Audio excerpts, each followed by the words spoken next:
kepada kita semua. Eh, Sebelumnya saya ingin memperkenalkan diri. Perkenalkan, nama saya Gregoris Jampi dari program studi Pendidikan Pancasila dan Kewarganegaraan. Kali ini, di video kali ini saya akan membuat podcast untuk memenuhi kebutuhan tugas UAS Sistem Politik Indonesia. Baik, pada kesempatan kali ini saya kedatangan tamu saya yang sangat luar biasa.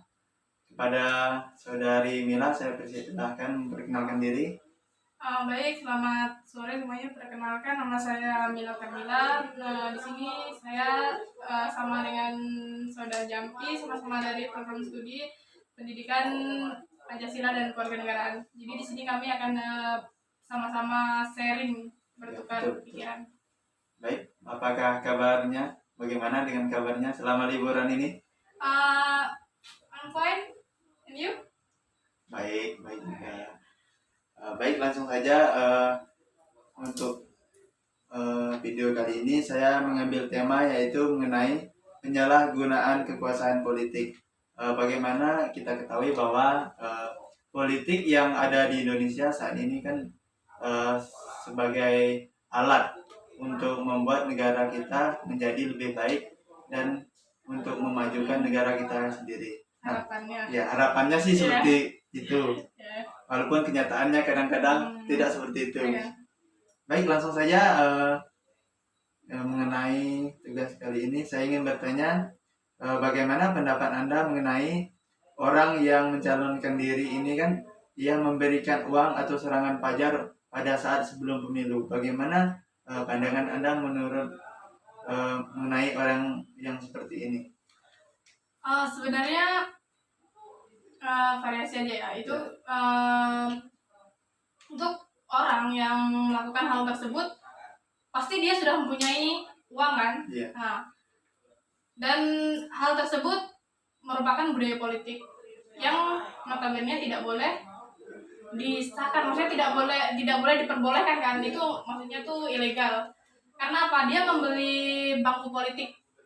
Karena di saat ada calon lain yang mampu dan cakap untuk menduduki posisi tersebut akan tergeser oleh orang tersebut, karena dia tuh mempunyai uang dan dia tuh kayak mempunyai kekuasaan di situ. Karena memang benar di mana-mana orang yang punya uang ya di situ yang berkuasa gitu. Benar sekali. Bagaimana kita ketahui bahwa siapapun yang punya uang bisa membeli segalanya, termasuk di sini kan kekuasaan. Benar.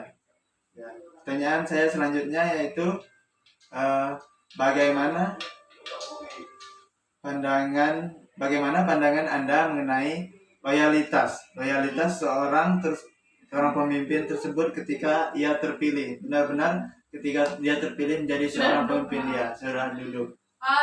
Jika seseorang sudah duduk dan dia mengambil jalan yang tadi politik, dia istilahnya membeli bangku. Kalau untuk loyalitas itu sudah tidak mungkin, karena dia dari hati nurani saja itu kan sudah bertolak belakang dengan apa yang ada. Dia kan punya something kan, ada sesuatu yang ada, maksudnya dia tuh ada motif tersendiri. Bisa jadi dia sebenarnya duduk di situ, dia belum punya kemampuan. Kalau memang dia merasa punya kemampuan dengan kecakapan yang memang sudah memenuhi syarat, tidak mungkin dia pakai uang kan. Kalau memang dia punya kemampuan di situ. Nah, kalau untuk loyalitas baik waktu kayak tenaga itu udah tidak mungkin. Berarti Anda sudah meragukan hal untuk dia? Iya, karena kalau memang dia mungkin datang nih, maksudnya dia datang ke sebuah kantor anggota DPR, misalnya datang ke sebuah kantor, mungkin dia hanya duduk ataupun ya bisa, bahkan ada yang maksudnya lagi rapat paripurna tidur. Nah, itu kan berarti kan udah menunjukkan kalau memang dia tidak loyalitas ataupun dia tidak profesional dalam tugas dia. Dalam menjalankan tugas. Baik, selanjutnya pertanyaan saya yaitu bagaimana pandangan Anda mengenai perkembangan politik yang ada di Indonesia, perkembangannya? Kalau untuk perkembangan saya rasa sudah cukup baik, karena kalau setiap kayak politik itu kan kita lihat kan dari segi pembangunan kan, contoh kayak pembangunan jalan, nah itu kan pasti dari pemerintah kan, nah itu sudah cukup bagus. Dan kayak sekarang kan lagi ada kayak bedah rumah kan, nah itu termasuk program dari pemerintah kan, nah itu udah salah satu contoh yang sudah berjalan dengan baik, yang meskipun kalau dikaitkan lagi dengan money politik tuh sebenarnya tidak terlalu itu ya, karena kan kalau memang dalam maksudnya dalam sebuah organisasi dan sebuah pemerintahan tidak mungkin semuanya seperti itu mempunyai niat yang buruk kan. Iya, benar. Baik, sekian hanya pendapat Anda. Mungkin bisa Baik, di sini saya ingin bertanya lagi, bagaimana menurut Anda dalam tahun ke tahun perubahan politik yang membuat dampak yang signifikan ke arah pembangunan di Indonesia? Bagaimana, apakah selama ini sistem politik ini memberikan arah yang baik menuju ke arah yang positif? Apakah ada ataupun tidak? Bagaimana pandangan menurut Anda? Kalau menurut Anda sama seperti jawaban yang tadi itu, ya memang sudah cukup baik. Kayak sekarang kan kayak presiden kan sudah benar-benar membuat kayak lapangan pekerjaan itu memang disediakan gitu kan untuk orang-orang yang memang membutuhkan pekerjaan kan. Kalau untuk pembangunan ya itu tadi saya katakan bahwa udah cukup baik. Kalau untuk Indonesia kayak memang kayak belum terlalu nampak kan, belum signifikan lah, karena kalau dalam pembangunan kita bertahap, tidak mungkin kayak kita langsung buat kayak gedung yang besar, maksudnya kayak buat fasilitas umum lah. Sedangkan kalau kayak kita kan masih kekurangan kayak fasilitas umum kan yang memadai, contohnya kayak di Sintang nih kayak kita sebenarnya kayak harusnya membutuhkan angkutan umum kan untuk orang-orang yang itu, karena kalau kita semuanya menggunakan motor kita memang harus di stop, karena kalau tidak bakalan macet kayak yang kita rasakan saat ini kan. Nah, itu sebenarnya itu sebenarnya harus dicari jalan keluarnya. Itu PR lah untuk pemerintah kan. Ya kalau untuk dari segi pembangunan, ataupun kalau memang tidak dari tahun ke tahun kan, kayak maksudnya contoh jalan lah. Jalan otomatis kan kalau sampai dari tahun 2015 sampai tahun 2021 kan otomatis kan penduduk meningkat nih. Nah, ini kita kan PR-nya harusnya jalannya entah dilebarkan ataupun kita buat jalur lagi kan.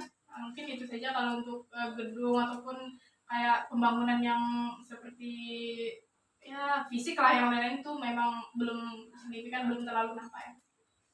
Baik, kemudian pertanyaan saya selanjutnya adalah mengapa negara Indonesia selama ini masih negara berkembang saja? Kenapa dengan sistem politik yang ada di Indonesia yang menurut saya ini kan bagus, kenapa negara Indonesia ini hanya menjadi negara berkembang? Apakah ada yang salah di sistem politiknya atau bagaimana yang menurut Anda ini menjadi penyebab utama? Apakah ada yang salah? Sebenarnya kalau untuk yang maksudnya kayak pertanyaan tadi itu kan, kalau kayak di Indonesia itu sendiri kan sebenarnya kita kayak lihat dulu Indonesia tuh peluangnya tuh apa ke depannya gitu kan. Maksudnya tuh Indonesia tuh punya apa, maksudnya tuh kayak sumber daya alamnya tuh yang bisa dimanfaatkan tuh apa gitu kan. Itu untuk apa, untuk perkembangan Indonesia ke depannya gitu.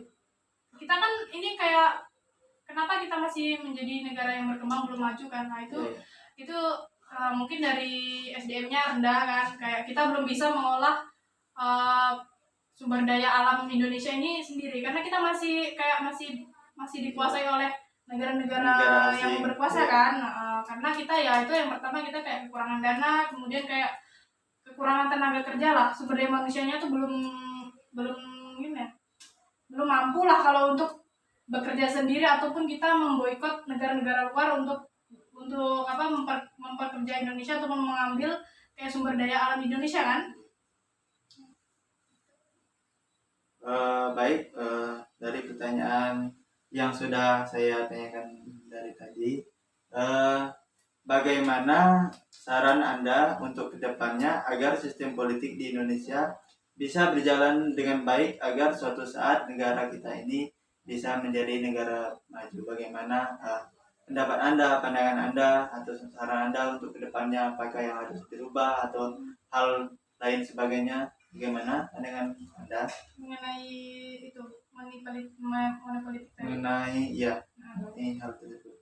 Kalau mengenai kayak money politik tuh sebenarnya itu memang kayak PR ya, itu memang yang harus ada, sebenarnya memang harus ada pihak-pihak, memang kayaknya memang sudah ada, cuma kan yang namanya hal kayak gitu kan mereka kan sebisa mungkin kayak tidak melakukan secara transparan kan, pasti secara diam-diam gitu kan. Nah, sebenarnya itu kita harus mencari dulu kayak yang namanya oknum itu pasti dia gimana ya, kayak sebaik mungkin menyimpan rahasia tersebut kan. Nah, itu sebenarnya yang jadi PR tuh kayak yang melakukan tersebut sih kalau dikatakan salah karena dia punya uang kan. Nah, itu kita harusnya masyarakat yang beritahu kalau hal tersebut tuh tidak baik. Kita harus memberikan kayak apa namanya tuh kayak sosialisasi lah, ataupun kayak pandangan kepada mereka bahwa hal itu tuh memang tidak baik untuk dilakukan karena nanti efeknya ke berbagai aspek lah, kayak contohnya pembangunan tidak berjalan dengan baik ataupun kayak pemerintahan kayak kacau gitu Pak.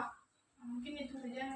Baik, pertanyaan terakhir sekali yang ingin saya tanyakan kepada Anda, bagaimana saran Anda mengenai pemimpin jika suatu saat dia sudah terpilih menjadi wakil rakyat? Apakah saran yang dapat Anda sampaikan kepada wakil rakyat ini?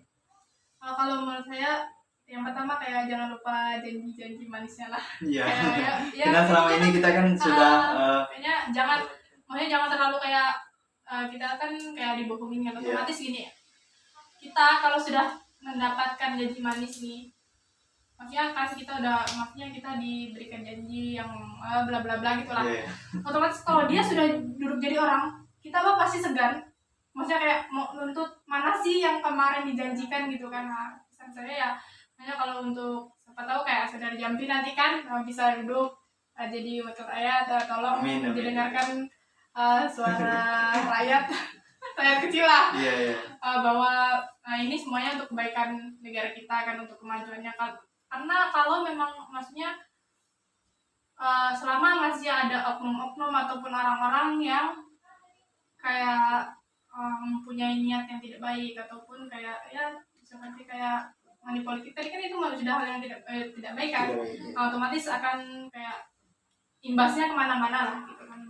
Otomatis ya yang paling terkena dampaknya pasti rakyat kecil. Karena contohnya dari korupsi saja lah. Korupsi itu kan efeknya ke rakyat kecil kan.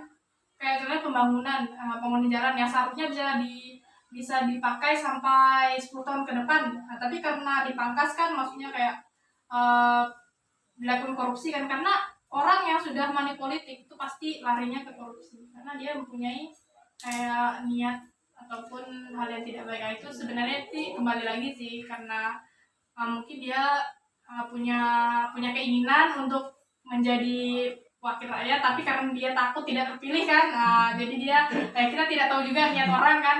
Nah, mungkin itu saja yang saya. Baik, terima kasih.